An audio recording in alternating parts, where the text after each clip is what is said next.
Let's take a look at the trending topics now.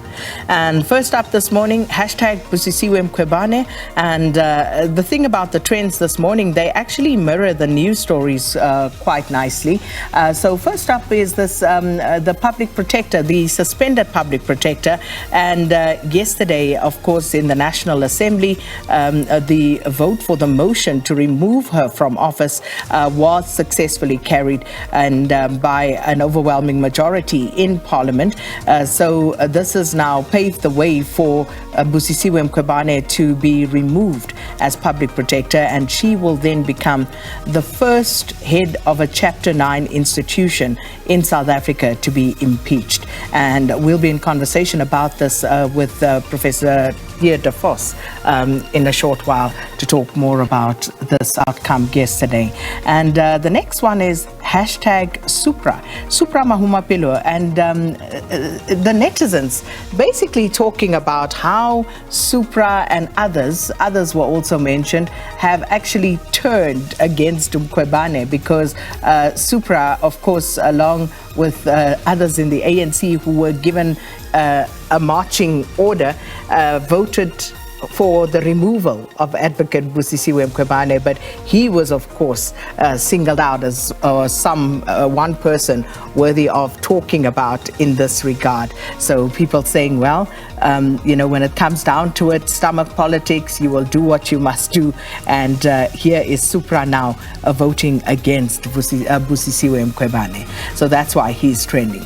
And the next one is hashtag Sia. And let's start by playing that video. Sorry, I just want to, on Mani's question with the kicking, like from a player's point of view, this question gets asked quite a lot when he misses kicks. Like, we play as a team, and sometimes you're not good at one thing on the day, but the way he attacked today, the way he took control of the team, how he is a general amongst us, people forget that and they remember the stuff that he does. Faf can kick, Chelsea can kick. There's a lot of guys that we can call upon. So if someone is lacking somewhere, somebody else takes over. It's the same as me. Sometimes I don't know what to call in the game. Dwayne will call, Eben will call, Mani makes a call. So if someone is lacking somewhere, somebody else picks up for them. So he's not going to be good at everything every single day. There's sometimes some fly off, you have to hide them, they can't tackle. He tackles there with us. So you can't have everything on the day. Sometimes you lack somewhere. That's why we work together. We don't stress about it. If he misses it next time, we go. It's the same as a throw. If you throw a stupid throw, you don't do it intentionally. So we're working as a group, we work together, and he has confidence in us. And when Faf has to kick, nobody stresses, we move on because he's going to be maybe as good on the day.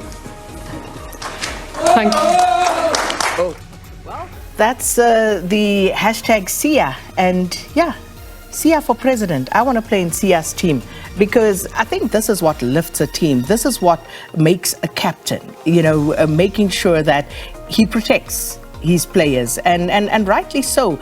I was actually very proud that Sia came back to that question about Mani Libbok, and absolutely correct in terms of Mani and his abilities, because in every other aspect, I think Mani is a fantastic player. We know he's going to miss a few kicks. We just know this.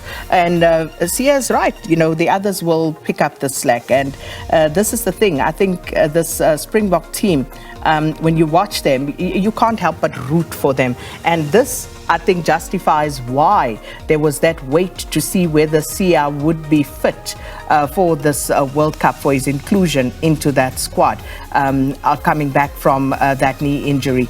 And this is the leadership quality that, of course, the coaches and the rest of the technical staff wanted to take with them to France. So that's why Sia is trending. And the final one is hashtag Zimbabwe. And this, Zimbabwe trending for various reasons. David Coulthard, I think, tweeted that his son, who's a lawyer, was arrested for defending some human rights activist, among other things. But I think the one that the netizens really zoomed in on here is that President Emmerson Mnangagwa has appointed his son and his nephew into his cabinet, deputy president positions for both. I think his son has been appointed the deputy, not deputy president, deputy minister of finance. So, it makes for some very interesting reading and, of course, thought-provoking discussion. And this is why Zimbabwe is trending, people talking about the nepotism from President Emerson Mnangagwa, among other things. So those are your trending topics for this Tuesday morning. We'll do it again tomorrow.